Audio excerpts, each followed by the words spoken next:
Welcome back, travelers, to Legendary Lore, where we will be finishing out the first book of the original Kamigawa trilogy. Now, when we last left our guys, there was a whole deal with Toshi and Michiko in a cave together, and everyone else was basically coming to take Michiko back. The Orochi wanted her because they wanted to feed her to the Myojin of Life's Web, and they wanted to...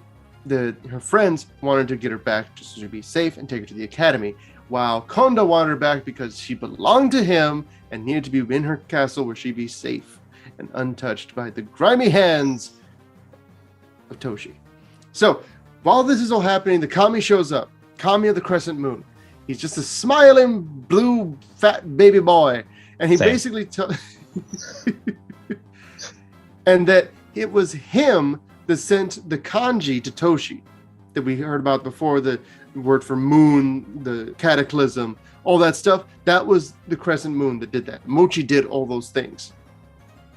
And he did it, he says, because he likes to be helpful. Because he's just a smiling Mochi. Mochi, Joe, what is Mochi? It's Japanese confection. Yeah, it's essentially, depending on how you prepare it, it's basically ice cream. Ice cream, or it could be marshmallow. It could be marshmallow. Like, it could have like matcha is so good. But the point being, he shows Toshi and Michiko what happened on the day of her birth from the perspective of the spirit world.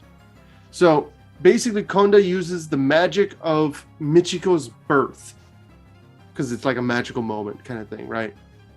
He tears a hole in the barrier between worlds. He reached in and took something from Okagachi.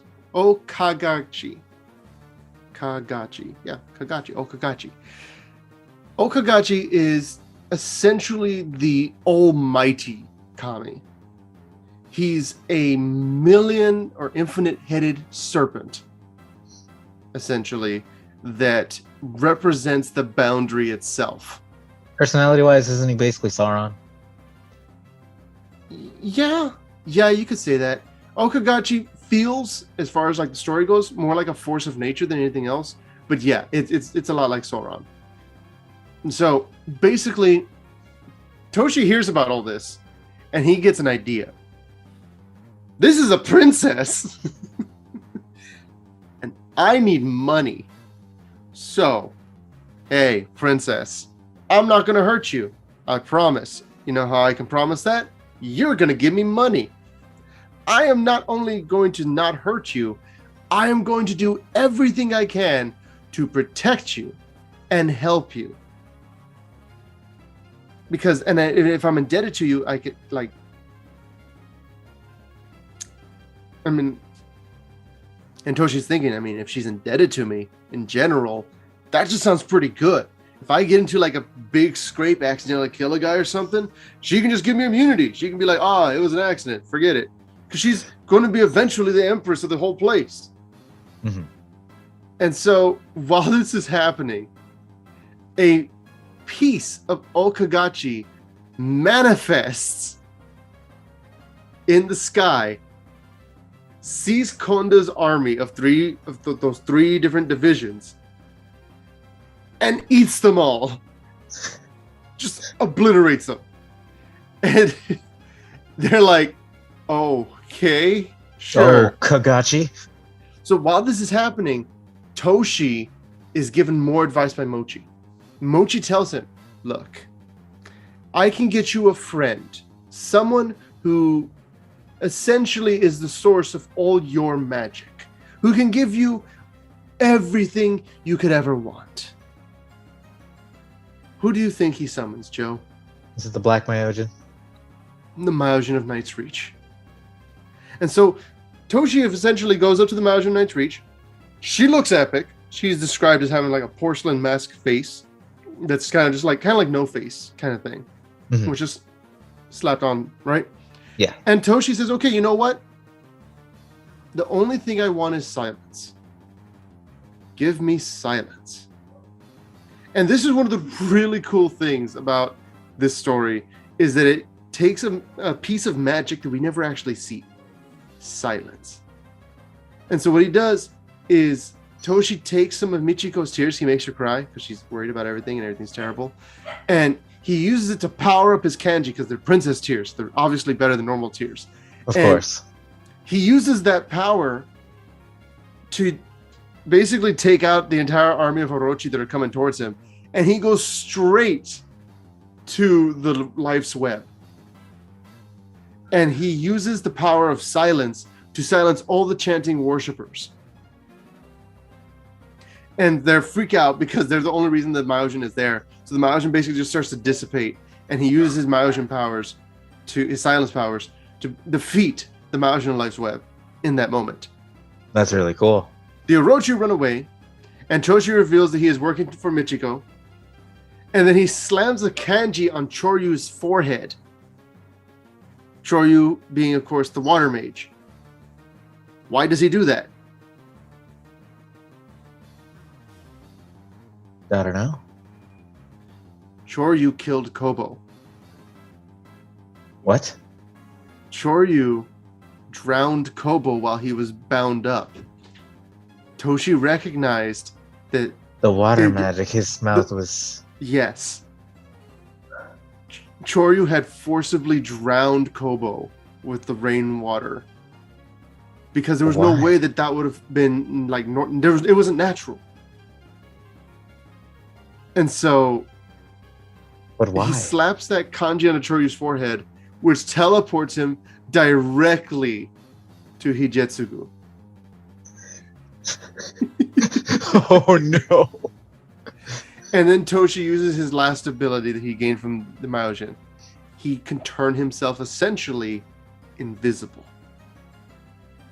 And so he makes himself basically disappear from sight and just watches the chaos unfold as he's just caused Choryu to disappear. And obviously, we already know that Hijetsugu is not a nice guy. We would earlier in the story, you would have seen him basically disembowel a spirit and eat parts of it to give to the all-consuming Oni of Chaos and stuff like that. Excellent. Yes. And so other little things that get mentioned that will be important later was that there's a person named Boss Uroman, who is basically the leader of the slums that Toshi was living in. And we got introduced to Kiku, who appeared for like a split second. She's an assassin that worked for Boss Uroman. Other than that, that's basically the entirety of the first book. We have all the stuff that happened with the Kitsune. They were under attack by the Aki, so we don't know what happened to them yet. We'll probably get to see that later on in another segment of the story. We don't really know much about the academy. We just know that they wanted Michiko for some reason, and that Choryu was so ruthless that he was willing to just kill Kobo to make sure that he wasn't going to be a problem for his plans. And now Choryu is going to get dealt with. He's going to get dealt with hard. So is Choryu's plans part of what we're going to find out in the future? Yes. And of course, we have allies in the form, and basically everybody kind of is a little all over the place as far as how much you can trust them, because obviously Toshi is there for himself. Toshi's basically Flynn Rider. Yeah, and then we have Mochi, who's like a Cheshire Cat kind of character. And then no one trusts Toshi from Michiko's side because of the fact that he literally just sent Choryu off to basically be obliterated. And then Michiko, she can barely trust Toshi, but she has to because she knows he's basically her only shot at being safe. We're literally watching Rapunzel. Yeah. But yeah, it's crazy. And also Toshi gets Mochi actually shows Toshi the entirety of Kamigawa, which has multiple continents. So there's actually other aspects of Kamigawa that we never had a chance to see, and I doubt we ever will, because now they're neon. That and Magic tends to try and like focus on those kinds of things. Like it just focuses on one aspect of something and then nothing else for that entire plane. Except Dominaria. Yeah, because Dominaria was that was before they started doing the universe plane of the year kind of thing.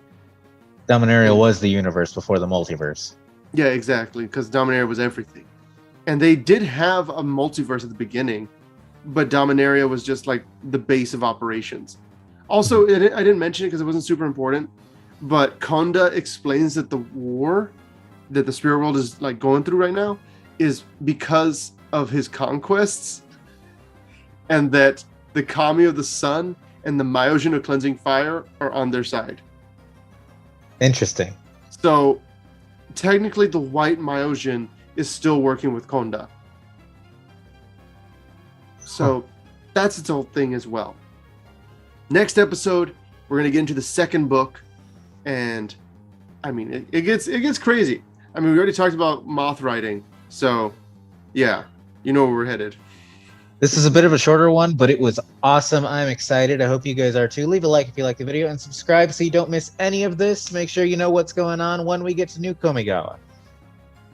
New Kamigawa. Shoto.